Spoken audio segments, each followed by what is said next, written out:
All right, so you might have seen me just a moment ago taking the panoramic photo of the room. Just a heads up, I know we've sort of changed how this class has worked a little bit, and you're all here, so you're not actually the people I need to be talking to. But if your friends think that they don't actually need to be present, that's kind of not true. So I now have a photo of everyone who is sitting here just now. So if I just have some doubt as I'm looking at the 200 plus quiz returns for the 100 and some change people who are here, I will be able to go back and see if I can find your smiling face. If there's some question, you can show me where you were seated in the photo. All the friends that you're telling that this is some other color shirt and a performance, when you give them that information, maybe give them that heads up that they also need to be present. That would be helpful. Sorry, it's my job. I have to be that dude. They pay me to do that. Well, since people were plugging gigs, this band who's playing for us tonight is playing tomorrow night at the Hi-Ho. It's going to be great. You should come check it out. I'm also doing a solo set at the beginning with me and my computer. It's called Phantom Trombones. It will be super weird. But even more entertaining, if you want to come point and laugh at me on stage, Sunday night at the Marigny Opera House, I'm playing with Squirrel Queen for Lydia's solo release show, and I'm actually playing trumpet on that gig, which is not a thing that I do in front of people. So just if you're looking for high-level make fun of Jeff value, that's the place to do it. Are we asking questions already? Yeah. Hi-Ho tomorrow, yeah. 10. I go on at 10, and then there's a great set with Brian Seeger and Brad Walker, and then Endless Field, and it's going to be killing. And they have a great taco stand right outside, too, so good Tuesday tacos at the Hi-Ho. Okay, that's enough self-promotion. We've got a fabulous duo with us tonight. These guys are from New York, and they do a really fascinating thing. There's this great angle of environmental activism that comes along with their music. They're on a label called Biophilia. We're going to talk about all of that in a second. We're going to start with a video that's really stunning, and then they're going to play for us, and then we'll talk and do some other things. But Bree, why don't you start the video? Thanks, Jeff. Thank you, guys. It's a real honor to be here. My name is Jesse Lewis. This is Ike Sturm. I'm just going to play some bass. We're looking forward to talking with you guys in a little bit. We're going to play some, but it's really great to be here. I actually we live in New York. I've lived in New York for about 20 years, but I went to college in New Orleans, and I actually attended Loyola University. And it was great. So this is actually my first time back in this hall since about 1998. And it was really great listening to you guys talk about all the cool stuff you're doing. So we're going to play a little bit, and we'll talk in a second.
I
think we'll play one more song and then we can talk a little bit.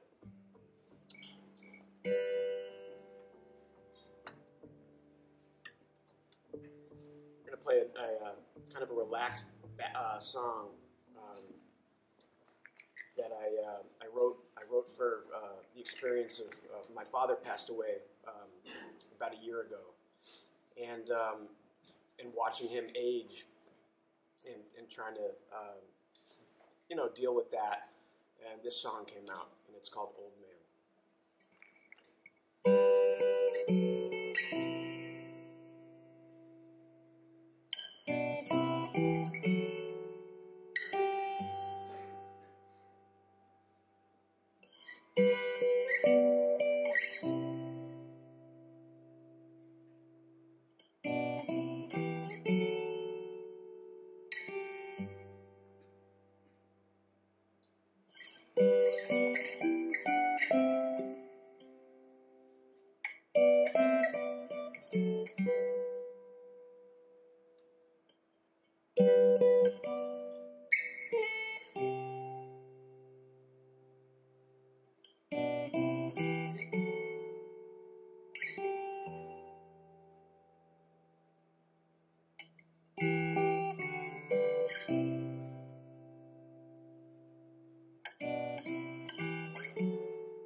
That was lovely. Thank you. Here, talking these things. I'll get you here in a second. So, Jesse, the last time we worked together, just of note, the first record I ever produced, Jesse played guitar on it. It was a long time ago. So when you left here, you were a scrappy jazz musician moving to New York. How do you end up making records in like the most beautiful places in the world from that? Oh, that's a good question. That's like a 20-year journey. But yeah, it has been a journey, and it's so cool, you know, sitting where I'm sitting now and looking at you guys, because, you know, I literally was sitting in the same seats, and, you know, and just wondering, well, what's my life going to be like, and what am I going to do? I know I love music, and but, you know, you never know where you're going to end up, so it's kind of fun coming back here and being like, wow, like I've gone on a journey with this music thing, and I've gone all around the world, and I've met some incredible friends, and, you know, gone to, you know, the desert and played music, and you know, one thing leads to another, and you know, I think you just need to be open to everything that comes your way. And I know you guys are studying, all the stuff you're studying, but if you're just open and you meet somebody, and the possibilities really are endless, and you could go in any direction. If your heart feels like it going a different direction, then go follow that, and you can find some pretty cool stuff. So Ike and I met probably about 15 years ago. We both live in New York City. We were living in Brooklyn, and just started playing together, working with, as sidemen on different people's gigs. And we realized very quickly that we really enjoyed making music together, and became really good friends. And at a certain point, we were like, hey, we should make a band together, so here we are. And nobody else wanted to play with you, so it was just the two of you? Or, no, that was exactly. it. So was there a moment where you realized that this idea of defending the environment or advocating for the environment was going to be part of your musical life? Because a lot of times we have causes that we care about, and we have music that we want to make, and sometimes it's hard to figure out how to make those things line up in a meaningful way. So how did that happen for y'all? Yeah, it was sort of an organic process because, for me, for both Jesse and I, even before we knew each other, we loved being outside and hiking and skiing and doing all sorts of stuff. But when we started, we'd been playing together for maybe 10 years already, maybe more, and we would just go out and hike together. And right now we live up north of the city, about an hour up, kind of in the woods. And so we thought we'd go out and just hang as buddies. And it's kind of nice as musicians to have friends that you play with, but also you just want to hang out with them. And that's where Jesse and I were at. And we thought, what would it be like if we actually went somewhere really intentionally for a few days, like with no distractions, really off grid, and just wrote music, thought about what a project would look like if we tried to birth something like this. And so we actually had an idea kind of going into it, but we didn't know we'd end up with like the video we just came up with. And it's been one step at a time that you can't see out in front of it. But we decided to do that, and we hooked up with our friend Fabian, who's a great pianist, and has a label called Biophilia, which is really cool and has a lot of different, actually it's sort of unified not by genre so much. It's mostly jazz stuff, but a lot of different things. And it's kind of cool that the label is actually more unified around the concept of loving the environment and trying to be,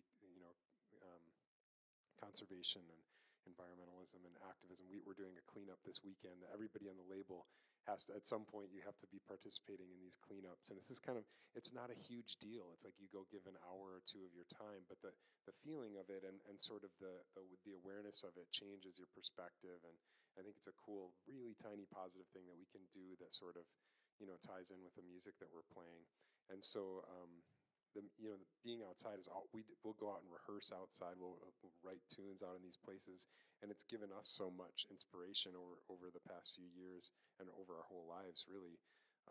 That this project, after we did our first one, we did a studio album, and we were really excited about how it came out. And we wanted to do these videos outdoors because of this connection. But it was sort of a Milli Vanilli thing where we're recording this studio album and then going outside and playing along with ourselves and getting a video. And the videos are really cool. We were really excited about them. But we had a few people kind of challenge us along the way, saying, well, was that legit? Were you really outside recording in the middle of nowhere? And we thought, well, what would it be like to actually do that? And so it took a couple of years of most of our work. We practice like crazy and memorize all this music and everything. But I would say most of our work in the last year, maybe two, is actually getting funding and getting permits and getting all of this logistical stuff lined up to do a project like what we just did with these National Geographic photographers. And it was really exciting, but it took a ton of work. It's a business. It's really something we had to put a lot of heart and energy into. And so to be on the tail end of it now, or somewhere in the middle, to not have it out yet, is really exciting because we feel pretty lucky to have been out there. And I have to ask a technical question about recording out there. How'd you deal with the power? Like, was it generators or batteries or? We had a Goal Zero battery, this really great battery, and we had solar panels that you could plug into it with a 100-foot extension, and basically with the solar power, we were able to record pretty much indefinitely. I mean, it was so hot out there. It was, we were in the desert, so it'd be, 100 degrees. And so really the window that we could record was like between 5 and 8 p.m.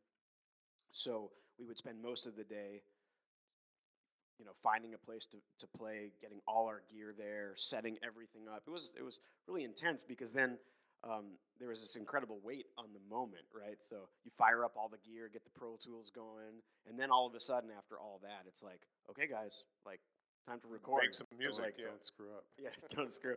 So yeah. Did you hike the stuff in? Like how far from a road were you? It depends on the location. That the second one, I mean, sometimes as much as a mile, and some of you could see some of the locations you have to climb quite a bit. I should also just say, you guys are the only people on Earth that's ever seen that video. So that's actually not a public video. It's something we have just started editing together the footage, kind of seeing what we have. And we've sent it out for some booking tours, but yeah, you're the only people that have ever seen that. First public viewing. So yeah. Talk about the record label a little bit. I know you mentioned that. So how many artists are on the label? How does the label do its business in a way that is more environmentally friendly?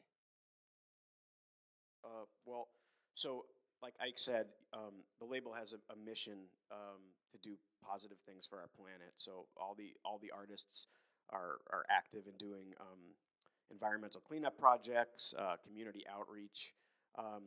We're really we're really involved as well. In fact, this project that we're recording, that will be released on Biophilia next year, we're donating 100% of the proceeds actually to an organization called the Natural Resources Defense Council. It's the NRDC, and they're an organization that does incredible work protecting the wilderness areas, and they're dealing a lot with climate change and stuff like that. So what we're trying to do with this next album is to make a beautiful artistic statement, but channel that into trying to create awareness for an organization that's really on the front lines doing the work to protect the land. Ike and I are also in a couple of weeks presenting a benefit concert in New York City for the NRDC. It's like a big concert. So all the artists on the label are doing stuff like that, making music, but also trying to do something positive with it. The other interesting thing, the label's called Biophilia, and you want to show them the package? This is called a biofolio. Usually I do this, but we're going to see how Ike does. Yeah, Ike, you want me to hold the microphone while you do your Vanna White? So as part of the green mission of the label, there's no disc, just to reduce plastics. And so all of the packages on the label are these origami-inspired packages called biofolios. And they're really cool and kind of a conversation starter. And it's kind of like, I'm sure you guys don't listen to a ton of CDs anymore. I mean, everything's streaming, or you're listening to Spotify or Apple Music or however you get your music. So the concept is kind of like to have a package that's something that if people come to a concert, they can take home and help support the artists, but to not have a disc, because we found a lot with our touring, people don't really want CDs that much anymore anyways, and it's kind of a cool way to even just start a conversation about why are we making CDs if people don't even really want them, It solves the liner notes problem. It gives you a way to tell me about your music. But all I'm going to do is go home and put the disc on my counter and listen to it on Spotify or Apple Music or whatever anyway. Yeah. Yeah, the impact is maybe very small, in terms of making CDs, but it's more the idea of it. And one interesting thing too is kind of our own experience, which is fed so much into our music. Also, just a lot of these experiences being outside in these kind of extreme situations that musicians don't normally find themselves. These pictures were actually taken up in Acadia National Park up in Maine on Halloween, like a couple of years ago, like at 2 a.m. And so the green that you see is actually the real color of the sky. It's not like photoshopped or anything. It's called air glow. It's like sort of like aurora borealis or northern lights. And so we were up there, it's like 32 degrees. We're out trying to take these photos all night. And it was super extreme. And so I think some of that, even though that was just a logistical kind of like way to get photos, and that was sort of a long shot. We found this guy that we liked his photographs. We couldn't agree on what to do. And we saw this one guy, we thought, those are cool. And so we just cold called him. We found him online and just asked him to take pictures for us. And he said, yeah, meet me on, Dock 94 at midnight on Halloween. We're like, what the heck? On Halloween, and we both have families, we both have kids, and so that was hard to leave on Halloween, but well, you have to time it with the moon. It just sounds like an episode of Scooby Doo. It was. Yeah, it kind of was. Yeah. It was seriously. It was like. It was the one night where there was no clouds in the sky and there was no wind, and he was like, "If you want to do this, it's tonight." And we were like, "Okay, well, let's go drive 9 hours and meet this guy on a pier. We've never met him before." So. Yeah, but it sort of led to that experience, as extreme as it was, led to the stuff that we just did a few months ago that we just watched in the video. So it's interesting to see like life works that way. You try one thing and something works, something doesn't work, and it leads to something else. So it's kind of fun. Let's play another one. Think about your questions, but let's play another song and then we'll get to y'all's questions. Cool. Yeah, we're gonna get Jeff Albert up here. Bad Cat.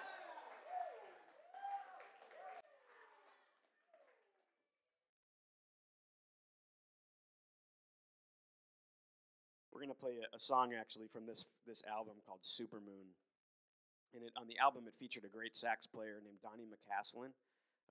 If you guys don't know Donnie, he was the music director and saxophonist for David Bowie's last album before he passed. And Donnie's great.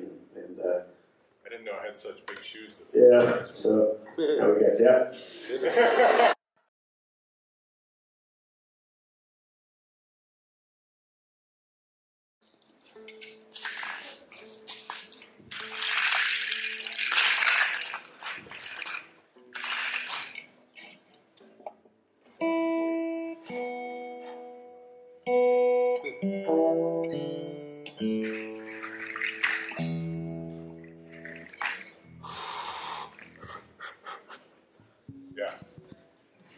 It was supposed to be hot in New Orleans. All right. 1, 2, 3.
Thank you. I love playing music that guitar players wrote because it's all not in trombone keys. Cool. So questions. What would you like to know? Oh, besides, how did it get bright so fast? And Karen. The first, which one? That was really hard. Yeah, that was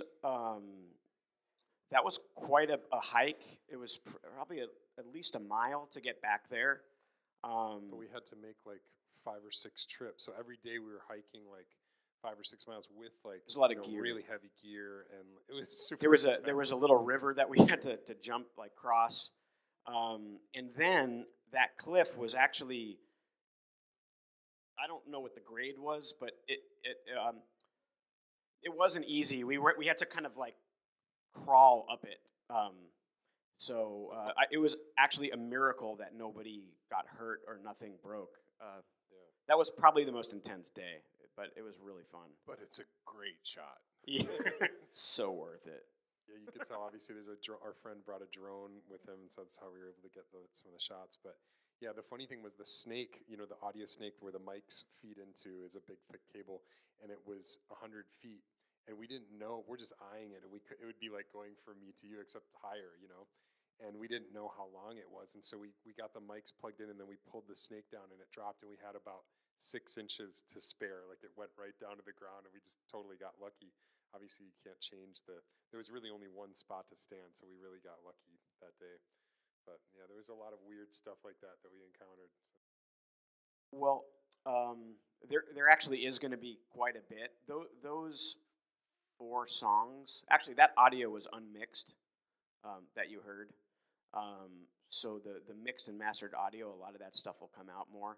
I mean, on the songs that are more up-tempo with lots of percussion, the stuff doesn't come through as much.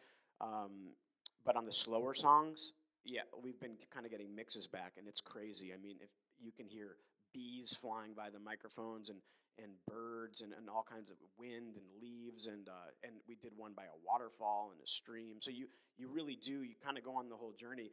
And about half the songs are also free improvisations where we were just playing in the nature, and those really incorporated the sounds. There was one where Ike did a solo bass piece where these birds were chirping, and he was just playing off the birds, and it's really crazy. The birds were like super funky, like playing. It sounds like it's like ridiculous groove. It sounds like it's remixed or something. It's crazy. Like they lay down this groove, and I stopped playing it. I started laughing when I listened back to it. I don't know how that happened, but it was Those pretty Utah cool. birds are funky. I've heard that. Oh, yeah. about that. Yeah, people don't sleep on the Utah birds.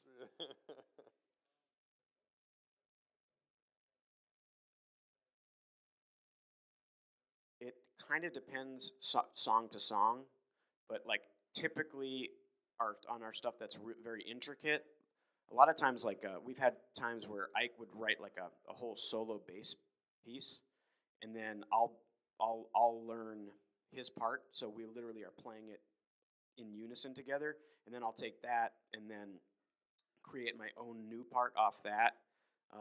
So we're trying to, that's one of the processes, and sometimes it's simpler, like that ballad we played.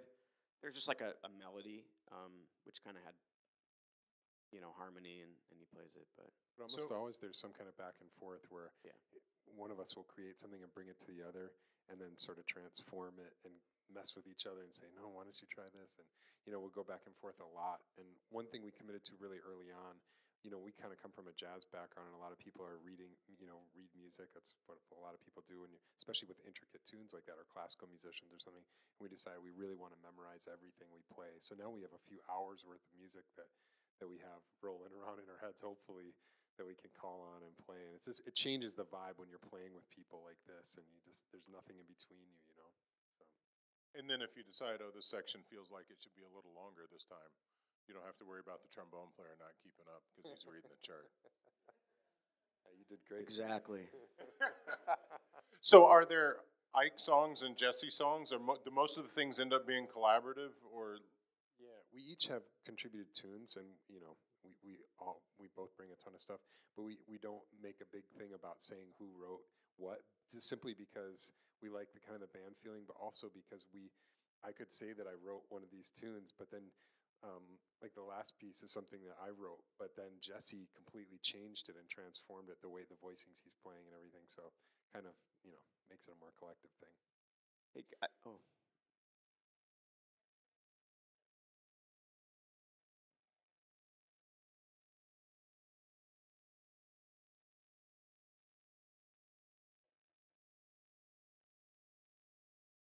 When you hear that question, how can you be environmentally friendly or conscious?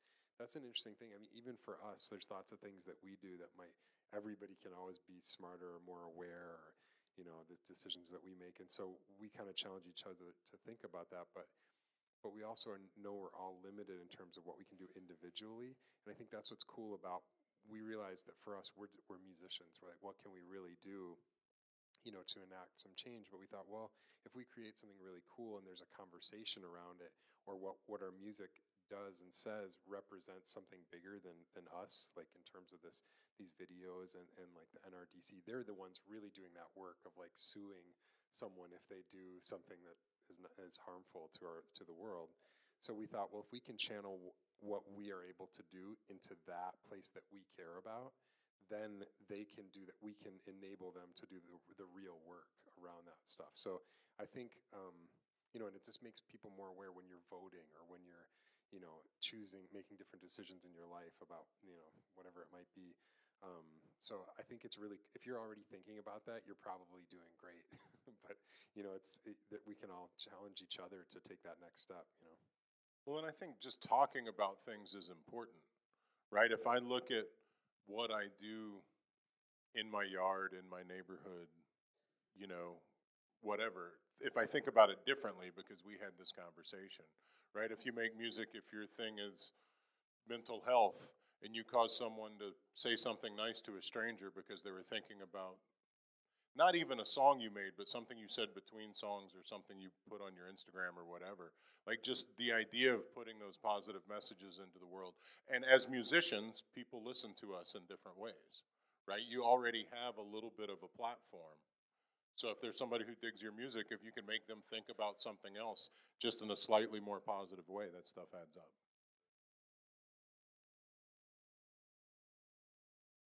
That's it. We're all just going to go make the world better now. Zap.